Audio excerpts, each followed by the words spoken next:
life and confidence coach Diana Leader, and this is my podcast, the Crave More Life Roadshow. It's here we talk about emotional hits and lovingly kicking our own asses to get through them. Just so you know, it always comes down to being your beautiful, sassy self, living and loving from you, no matter what. So join me to hear about the healing journeys of other women, and you just might become a DIY ass kicker too. Hey, DIY ass kickers. Today continues our podcast interviews with the authors of Find Your Voice, Save Your Life 2, Powerful Women, Real Stories. I'm looking forward to talking with Lisa McCardle and Maysha, both of whom have amazing stories in this book. Lisa McCardle is the creator of Inner Wisdom Awakening. She serves as an Ascension guide, soul alchemist, and a light council channel. Lisa wrote chapter 15, Lassoing the Light, Reclaiming Our Greatest Gifts. Lisa's passion is supporting women to follow their soul's calling so that they may live an awakened and fully on-purpose life. She lives a spiritually expanded, magically charmed, and extraordinary life from which, from the outside, looks grounded, occasionally messy, and often completely normal. Maysha is an author, blogger, songwriter, singer, joy bringer, and so much more. Maysha wrote chapter 9, No Plain Jane, one of the many voices that gave me strength to use my own voice. Check out the show notes for how to connect with both Lisa and Maysha. So welcome to both Lisa and Maysha. Thank you so much for being here and sharing your experiences with the book with our listeners and whoever's taking a peek today. Yeah, thanks for having us. Yes, glad to be here. Glad to be here. I'm really glad you are. So I'm going to throw out just some general questions and feel free. We'll start in an order of some kind, but I like it to be very casual on this show. So that's what we'll end up with. So I'm curious to start with about your experience with joining this book. What is it that drew you to the content of this book to want to write for it? Lisa, you want to start? Yeah, I can start. Well, living a miraculous life, I pay attention to everything that comes down the pike, right? Because I really do believe that the universe is in co-creation with us. So I am and was in the process of writing my first book when the opportunity to join you and this project came along, and everything in my body lit up around it. And it just felt like such a great stepping stone, I want to say, to really getting into moving in a kind of a more rapid way into becoming published and to really see the production and the creation of writing and coming all the way through to publication from the inside. And so everything in my body just lit up and said yes. And I just found the process to be really inspiring, the women to be really, it's just an amazing thing. And I'm just deeply, deeply grateful. Just lined up with everything at the right time in my life. I love it when that happens. That lining up. And it's funny because it's not always considered to be intentional. And I believe that it is very intentional, and it just feels fantastic when everything just lines up. So Maysha, how about you? Well, it's kind of the same thing in that it just happened to be the one that lined up. I've been approached about a few of the compilation books now by the same publisher, actually. And I'd wanted to because I was a fit for them, and I'd wanted to, but it wasn't in alignment with my life at the time. And then I met you, and I'd already been asked about this book actually before meeting you. But I met you, and it was just so ironic because I kind of never shut up, and have never shut up my whole life. But the truth of the matter is that there's a dichotomy in my life in that I've also not used my voice at the times I've needed to. And so this was the right time for me to step up and participate in one of these compilation books, and it was the right series for me because obviously I'm going on, and you were the right lead author for me to be with, and so it all just it was the right place for me, the right time. This was where I was meant to do all of this at, and so it was just the right alignment. Well, there's that alignment again, right? Wow. Yeah. Awesome. And it certainly, you know, both of you were, you know, sitting across the Zoom desk from both of you and the other members. It's really an interesting piece for me to witness when that connection is made, because I feel it too from my end. You know, I know when it's a really good fit, and yeah, this group has been just amazing. So I'm curious though about your individual chapters. So tell us a little bit about those and what the meaning was for you. Anybody can jump in. Yeah, go ahead, Lisa. Okay. Yeah, you know, it's so interesting because at this level of my life, I'm really looking at turning up the volume, I want to say, on my next level of service. And especially as I'm writing my own book as well, the story of how I got here, right? There's a part of me that disappeared, a part of me that shut down, a part of me that went to sleep or went away, because that's what was in some ways required at that time. And really kind of dismissed and denied most of my natural gifts as a seer, as an intuitive. The story goes that, you know, when I was 4 years old, I was seeing ghosts in my very old farmhouse from the 1800s that I lived in on the East Coast. And that just wasn't something that was going to fly in my household. Due to their own conditioning and their own belief systems, and not to make anybody wrong in that, but that was an expression of me on this planet. And it's confusing when you're, you know, growing and young and don't understand. And so I learned that I needed to put those parts of myself away. And as I say in the chapter, you know, you can't put one part of yourself away without putting many parts of yourself away. So I think that's relatable to all of us, even if it's in a different lens, you know, where our full expression perhaps just wasn't massaged or allowed to be brought to its greatest fruition, right? So we go into this place of denying and dismissing, and then the effect that has on all the other aspects of our lives. And my belief, my stand, my why I'm here on the planet right now is that we strip away those resistances that had overlaid or programmed us to forget who we are at our soul's greatest expression. And so the story goes that there was a moment in time where I was had my first massage job as a 20-something-year-old, and it was like living my dream, and the flashes started coming, and it was overwhelming. It was terrifying in so many ways to see, because I have sight.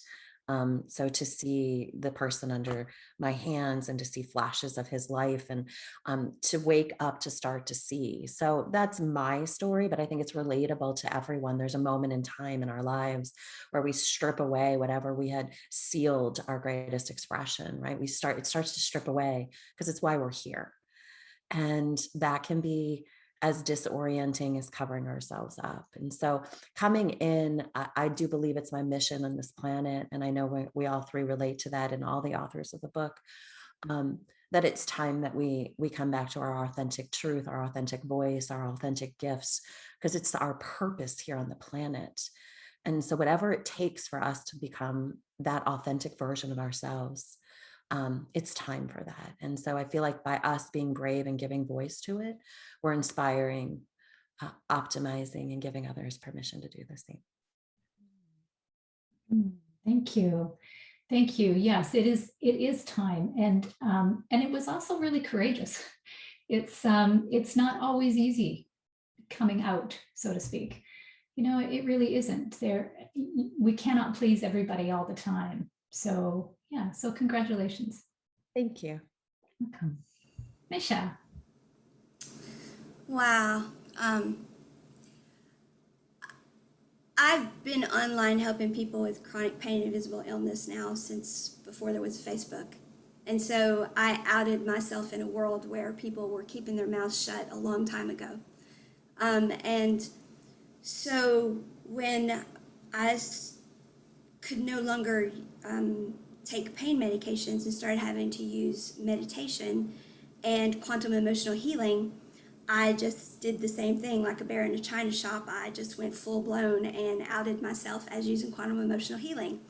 And in the process of that, started opening up to the fact that I had led this dichotomous life, that my dad had been taking me in and out of a box as a young child, and that had led to my issues. And that's the story I thought I would write. But what I ended up doing was realizing that there was a bigger story there, that there were three voices to be heard. My dad's voice, which had been silenced, which caused all of it to begin with, his musical voice, which was silenced, which led him to put me in and out of the box because he was living vicariously through me and didn't want me to be anything bigger than that, because then he would lose that opportunity. And then the lady that I took care of through working home health, who was dying, because she was never quiet either. She was like me. She talked all the time. And so she was talking through dying. She was using her voice through dying. And so I didn't realize she was ever hearing me other than me telling her, okay, Jane, you've got to be still. Okay, Jane, I need to know what's going on. You know, that's all I ever thought she was hearing. But she was actually hearing the fact that I made sure everybody was happy and having a good time. But my life was very inauthentic in that I was miserable. And so she made sure to speak up and say, and by the way, I'm just going to say this, you know, you're not happy and you've got to be happy. And it doesn't matter what anybody else thinks. God doesn't want you to be this way. And so the truth of the matter is, I have a lot of gifts too. And so kind of outed myself with that, in that as I wrote the story years ago, that part of it. But in all three of these voices coming together, Daddy's voice, coming out with the story about her now and telling it now, I could feel her spirit now coming forward, because I have mediumship as well as clairaudience and claircognizance, and so I'm just kept outing myself, and so but it brought me full circle back to the fact that I am a singer-songwriter, and music is a universal language, and so I can come to the center and reach more people that way without alienating any group. And I can use the universal language of music and not have to say, I'm a medium, I'm this, I'm that. I can just use my music to heal people with positive messages, and then be what Daddy really raised me to be, which is very strong and very vocal. And I know that's what he really wanted for me. He didn't mean to put me in and out of a box. He just wanted to live himself, and he was doing the best he could. And so my story is not like any of the other stories, because it's three stories in one, and it's about a full circle of my life, and it's really set me up for what the rest of my life is going to be. And so I really know I was meant to do this book, and that's why. So yeah. I think you're meant to do this book too. It's you know, to be kept silent for any reason that is not, you know, what we choose, what we actually choose for ourselves, is really difficult. So to put your heart and soul on the page I think is huge. So let's talk about that for a little bit. What kind of healing? I honestly have been very taken aback, very surprised at the level of healing that different participants, different women have experienced as they're writing their story and telling that piece and getting it from their heart and their gut to the page. So maybe you guys can talk a little bit about your experience with healing through writing your stories. What was that like? If I could, because it's a continuation, if you don't mind, Lisa, it healed my relationship with my first gift, which was songwriting. because I was writing songs at 3. I was sitting my mama down on the edge of the porch, and she couldn't dictate fast enough. And I was dictating to her, and she couldn't write them down fast enough. I couldn't wait to learn to write myself because she couldn't write fast enough. And so, but they were painful songs. They were heartache songs. And of course, Daddy raised me to sing country music, so they were really, they were really, you know what they were.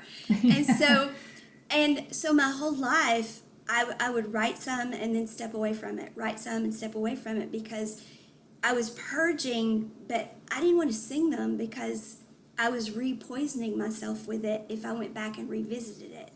And I didn't understand that, because other singer-songwriters, they loved singing their stuff, and I didn't. People would say, why don't you do something with what you write? And I didn't know why until I did this. And what I had learned through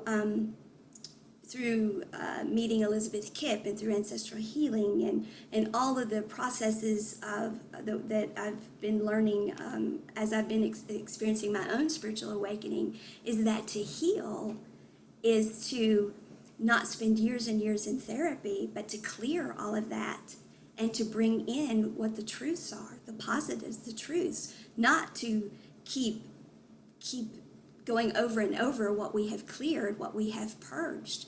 And that's what musicians and singer-songwriters that I knew, and that's what our experiences were, and that's what I had seen my whole life, is they kept imploding, and their lives were difficult and sad and had hardships in them because they kept reliving these things that they were writing and singing. And we've seen it in stars. We've seen what's happened in their lives, the trauma in their lives and the broken marriages and the fortunes they've made and lost and the drug problems they've had and all of those things. And so I realized as I was writing the story, oh my God, that's why I don't like to write. That's why I don't sing my own stuff. But wait a second, I'm enjoying the stuff I'm writing now, because everything I'm writing now, I'm writing, there's some of that pain at the beginning, but I'm writing it the way I'm healing people now. I'm starting with what is the problem that needs to be cleared, and then I'm clearing it, and I'm ending it with the healing. Everything I'm writing now, and that's the key, is to get singers, songwriters, journalers, authors, poets, photojournalists, to get all people doing all art forms to see that if we do that with art forms that people are already participating in, or that are willing to distract themselves with already, if we do that, we start healing the world, and the world doesn't even know we're doing it. And so then I got so excited about the story, and then you say what the next book was, and I'm like, oh, guess what? I'm not writing about Chiron wound healing. The guides were wrong. That's not the next story for me. It's this. And so that's what my experience was. Is it showed me that my very first gift is probably my greatest gift, because it's how we heal the world, and the world doesn't even know we're doing it. We do it through an art form, the universal language that they already are so participating in. And so I'm just so excited about that I can hardly contain myself. As if it didn't show. Yeah, it's shown just a little. Just a little. So yeah.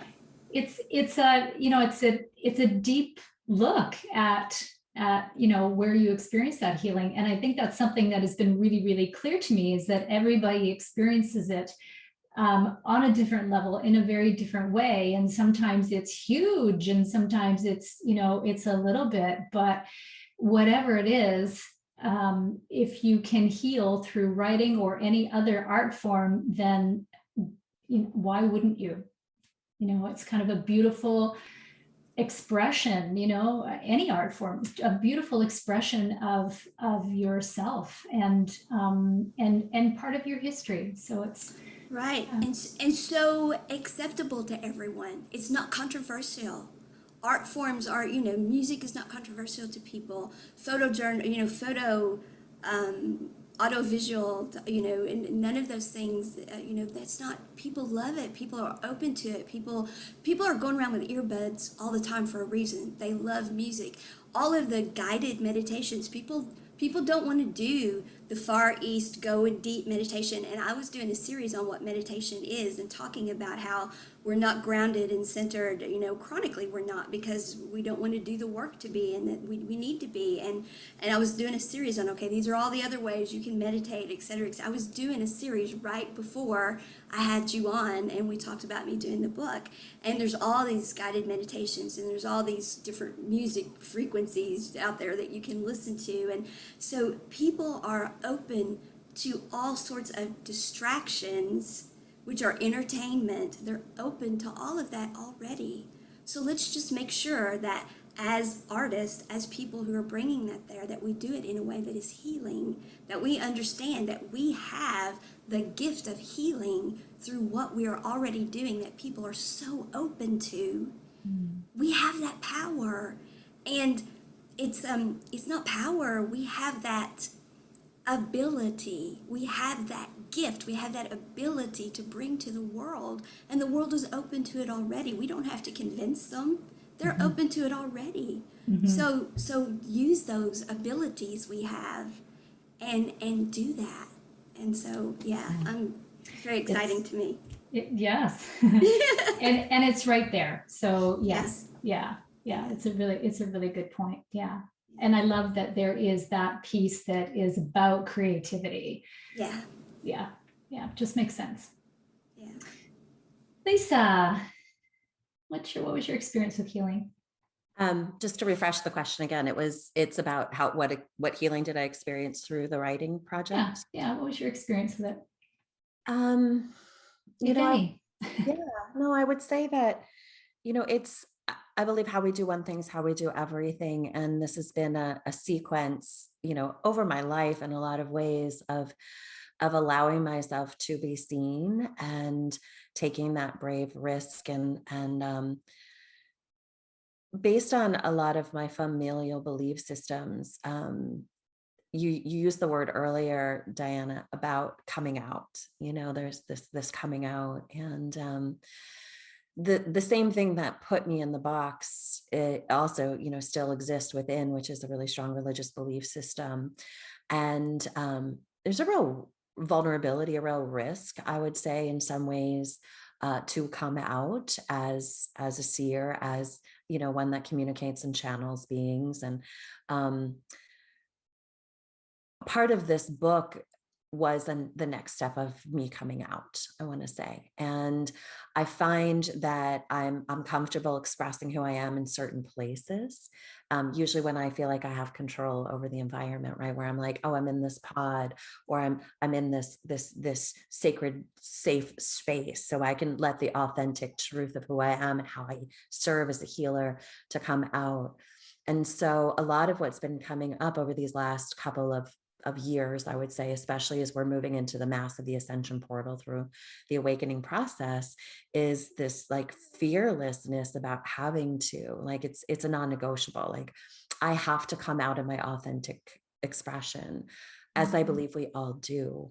And so writing the words down and just really giving it voice, to where I don't know all the hands, all the hearts, all the eyes that it's going to land in. Like, it's a real vulnerable risk, because it's not this controlled environment where it's like, oh, it's this pod of people in my Facebook group, or these people who have, paid to be with me for this workshop, or it's this coming out, this unleashing in a lot of ways of like, I don't know where the story is going to land, but I know that I'm safe and that I'm sovereign, and that no matter what occurs, right? Because based on a lot of the religious upbringing, like, there's discommunication, there's like I could be extracted in a lot of ways from my family of origin. And I have to be fearless in that.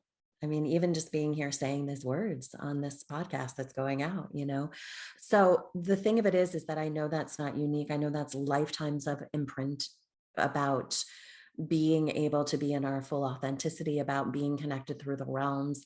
I know this is the lifetime that we destroy and uncreate that, so that we can stand in our greatest sovereignty and our greatest purpose, and we can demystify some of the mystery of the movement between the worlds, if you will. I know that's part of what I'm here to do.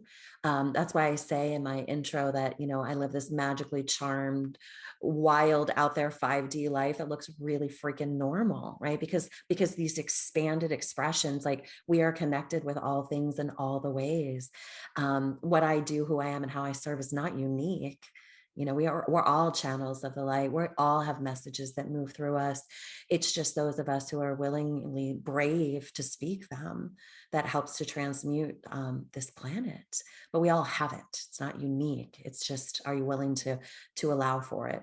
And so I believe this lifetime is a lot about the deconstruction of the limitations that have been put upon us so that we then can shine as our brilliant light. So writing this is the brave opportunity for me to be transparent out there, come what may. Like to be fearless. And it's like every day I get to take make a choice to take a risk. Like, are you going to talk on this platform? Can you come out here? Like it's this unleashing this like they're showing me like the lotus, right? The lotus that comes through the mud, we know that, but each leaf unfolds, right? Each petal must unfold. And so each day there's a brave choice I get to make about letting what's coming through me be seen, be received, to know that I'm safe, to know that this is my mission, and to come what may, this is my purpose, and I have to fearlessly walk into it. So this gave me that opportunity at the next level. Wonderful. Thank you both. That was really good. Really gave two very unique perspectives on that. And it makes me think about something you said, Lisa, about leaving behind, these are my words, but leaving behind either people or things, relationships, whatever it is, that don't allow you to be, or where you can't allow yourself to be who you are. My work and my belief is that we need to be completely aligned with exactly what we need, want, and desire. And that, issues arise for us when we can't do that. So I think some of the fear, and so just to kind of set up this question, some of the fear with that, as you both know, is, what are you going to lose if you do step out and start to use your voice? So maybe we can talk about that for a little bit. Yeah, I'd love to talk about that. I was just writing about that, actually. I call it rise or release. There's this real opportunity, especially as we're in this massive ascension portal, especially right now, because we're in a big one right now, a really big one. It's this rise or release, as we're moving through this transformation. It's like the old is falling away. While I've been here healing and writing here on Maui for a little bit, I just deconstructed my entire life, actually. And so I landed here to rebirth myself. And so I'm a really big fan of not talking about something that I'm not living. So clearly the universe was like, let's do it all. Let's recreate, let's destroy everything. I mean, literally, I cannot, every edge of my life is being pulled to rise, and I've had to let go of a lot. And there's a way to do that that's really loving and really conscious and really, really beautiful, I want to say. So with that being said, I believe that we're in a massive dimension shift, and we're leaving the 3D behind and moving into a higher dimensionality. We could talk about that for days. But in that process, as we're going through this death to rebirth, it's over and over. And it can be of our mindset, of our thoughts, of our beliefs. It can be of people, of situations, of places. It takes a lot of bravery. It takes a lot of willingness. And I think the illusion is that if we let go, we're losing. But in reality, at least my belief system is that when we let go, we're opening for a greater receiving, right? So if we look at it in terms of people in our lives and relationships, I mean, how many people are letting go of relationships on all the levels, whether it's the relationship they have with addictions or food or people, or the relationship they have with their old, careers. I mean, it's all a relationship. It's all how we relate. And it's a mass shift, transition, evacuation, destruction, letting go. But perhaps it's for realignment, it's for reorganization, right? We have to let go of some of the old density to allow this new blossom, this new bloom, right? Like petal by petal, to be received, and not just received, but exposed within us, right? It's us. We're really letting go of these old densities of ourselves so that we can be remembered to the higher levels of what we're actually here to do. And then that plays out in the outer world in all the ways. So what I like to say is that, no, you're not alone. Like, we're all going through this. It's the most intense thing we've ever done as humans on planet Earth.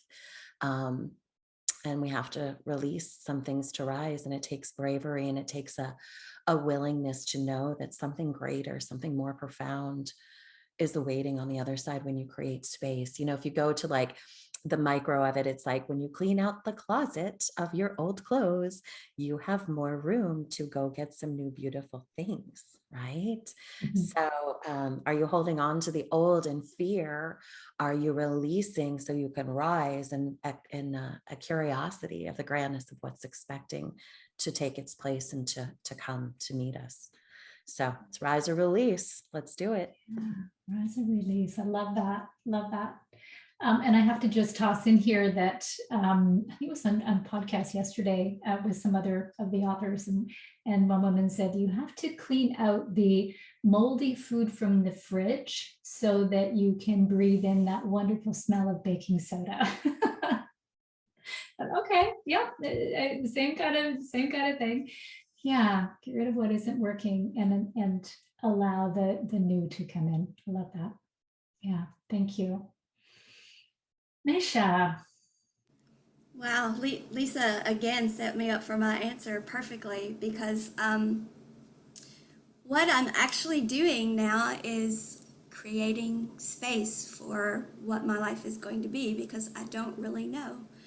What has ended up happening was I had, as I said, fully embraced outing myself. I mean, I had outed myself, as I said, in the chronic pain and invisible illness world where you kept your mouth shut. I never did.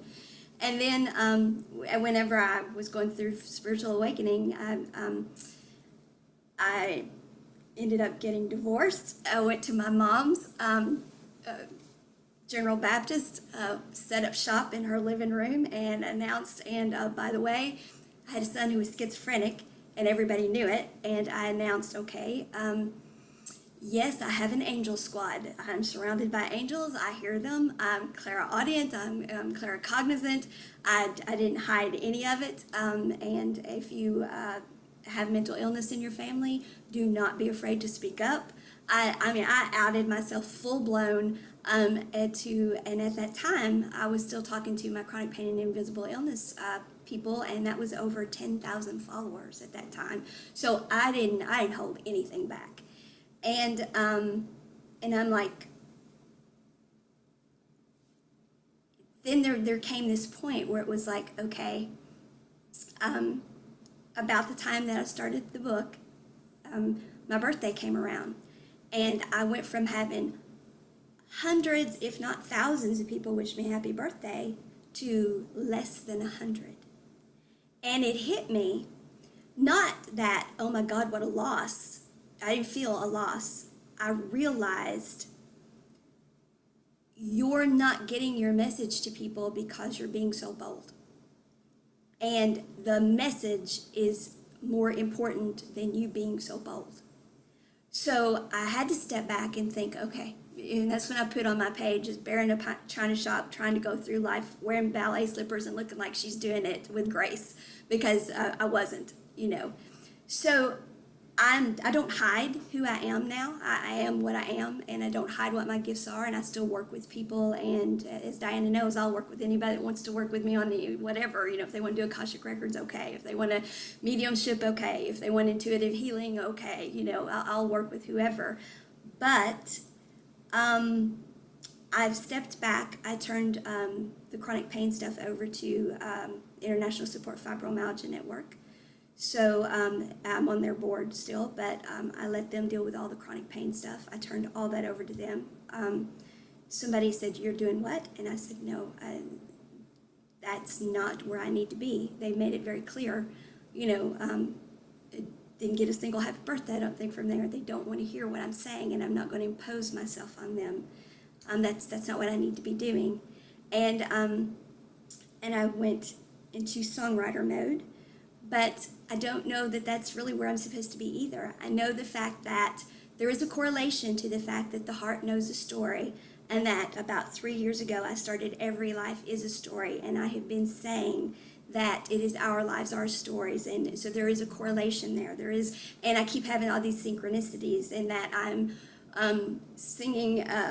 I don't sing blues, but I've been welcome at a blues night every week, and there is a man there who is a very well established blues artist of over 20 years who owns his own radio station, who stopped me the other night and said, "Honey, because I'd had a really rough time with another blues artist who decided I wasn't welcome there." And he stopped me and said, "Honey, I like what you do, and me and my son on a radio station, give me your card, because I think there's a way we could do something together." And I told him about Every Life Was a Story, and he interviews blues artists all the time. So there are synchronicities coming into play. I don't know what they are, but I'm just opening up space in my life to figure out where these worlds come together so that I can stop being such a bear in a china shop and get my message to people and help the people I'm supposed to help. Because when I'm in alignment with who I am, the people I'm supposed to help will come to me.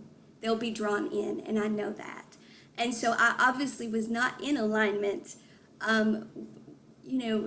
being so bold and being so vocal. I was at the time. I was meant to come out the way I did because I wasn't meant to hide it, that's for sure. And to speak openly and be brave enough to say I have a schizophrenic son, but no, I'm not schizophrenic. That was important to do. But that's not the path for me. My path is to be a more moderate path, and I know that, but not to hide who I am. And so I really don't know what my path is, but I know these books are part of it. I know that I'm creating space, though, now, and just kind of sitting back and, okay, I'm going to do the next book. I'm going to be where I'm at, and I'm not going to stress over what the next step is. I'm just letting the synchronicities and my multi-dimensions and where I'm at and my intuition and my heart, which knows the story, guide me. And it is about creating the space to do that. And I do have a lot of insight as to what the end is, but I know I have to create space for that to happen, and that space is it is moderation. It is not the bear in the china shop that I have been. And I'm thankful to my guides for giving me the wisdom to know that. Thank you. Yeah, it's, coming from your experience and applying it to, just someone outside of the spiritual world, just needing to be themselves and starting to express themselves, it often comes out, as you both well know, it can come out as being very harsh, very bold, very blaming, et cetera, et cetera. And I believe that we need to do what we need to do in that moment, and we have to give ourselves permission to do that. But there's also that place to check in with, what works the best right now for me. And sometimes that's bold, sometimes it's not. And, I think it's just something that we have to figure out on our own. So, and you obviously make sure you have your guides to help you out. That's awesome. So, are there any other pieces of advice you would give to readers as they're checking out your chapters and the book?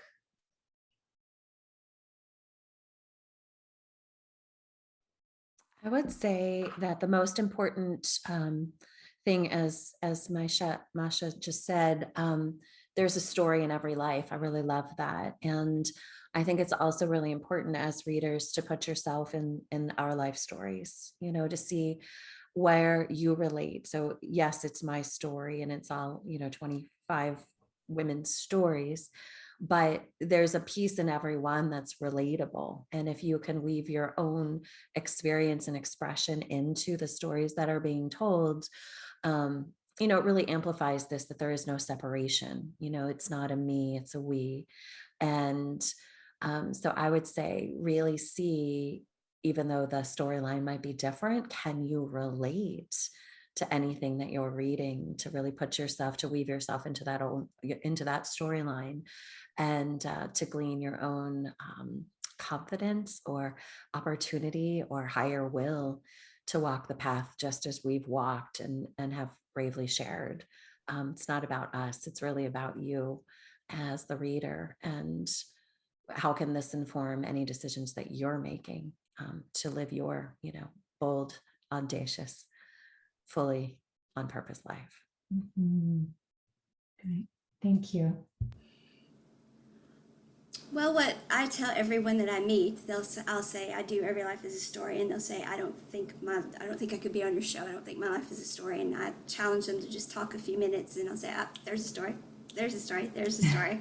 So as you read these stories, look at your life that way too, and realize that, oh, wait a second, I'm kind of like that, I'm kind of like that, and see that your life is a story. But also do this. If you're looking at your life and you're seeing, wait a second, I'm seeing myself in some of the dysfunctional aspects of this, or seeing myself as not using my voice or hiding my authentic self, pick one of these authors or somebody locally or a friend. Find someone that you resonate with, that you're in alignment with, that you're meant to work with, whether it's a bold or a more moderate person or whoever, because that's why we're all being called to do it differently. That's why I've been called to dial it back and how I'm doing it, because I was all for doing it boldly. I'm big and bold, but I've been called to dial it back so I can help people do it in a more controlled, orderly way. Find someone to help you find your authentic path and live your authentic life, because we're not meant to be here and live inauthentically. And yes, many of us have these lives that on the outside, they look like we've got it all, we're living the dream, and we know we're smiling and we're really not. We know that when we get home or when nobody's looking, that we're really shaking our heads thinking, oh, this is not really what I want. So don't do that anymore. This is the world we're in now, is where that's not what we do anymore. And so that's what all of our stories are really saying, is don't do that anymore. It's time to use your voice and find who you really are. And that's why we've all written these stories, is to say, we're here to help you do that. Find one of us or somebody like us. Find the one that you resonate with and let them help you, because that's why we told these stories, is because we want to help you. Mm. Yeah, absolutely. Absolutely. That's one of the goals for the whole book series. There are authors there are people there who will help, that you can reach out to. So yes, absolutely. It's you're never alone. And Lisa said that as well. You're never alone. Maybe that's our theme for the day. So I have one last question for you two, and I always ask everybody that comes on the show, and Maysha, maybe you can start with this one. It is, tell us one thing that's fun about you that you don't normally share.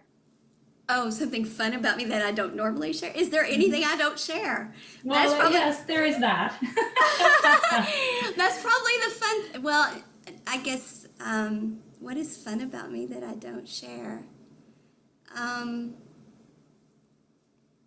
I guess that's the fun thing about me, is that I am so open. I write a lot of songs, and I go online and I just sing them as soon as I write them. So you can catch me that way, and you'll see that I'm very authentic and very real. And so I really am a fun person. What you see is what you get, pretty much.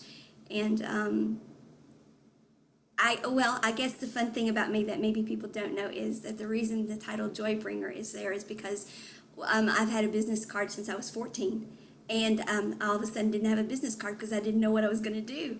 And I said, I don't know what I am anymore. And one of my guardian angels said, one of my guides said, you're a joy bringer. And so I asked one of my really good friends about putting it on the card, and they're like, I guess you can call yourself what you want to. And I really debated about it, and I decided, yeah, I'm going to do that. So that's where I got the title Joy Bringer, is from my angel squad. So I think that's hilarious that angels gave me the title Joy Bringer. It is. I think that's awesome. And you know what? It's accurate.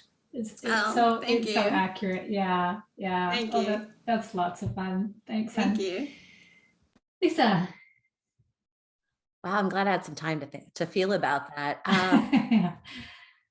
I think one of the fun things about me is you can literally put me anywhere. Like, I am definitely a chameleon. Like, there's very few environments you can plop me into that I won't have fun or connect or be able to communicate. And like, I like to morph into new environments, and I can show up pretty fully and have a good time no matter where I am.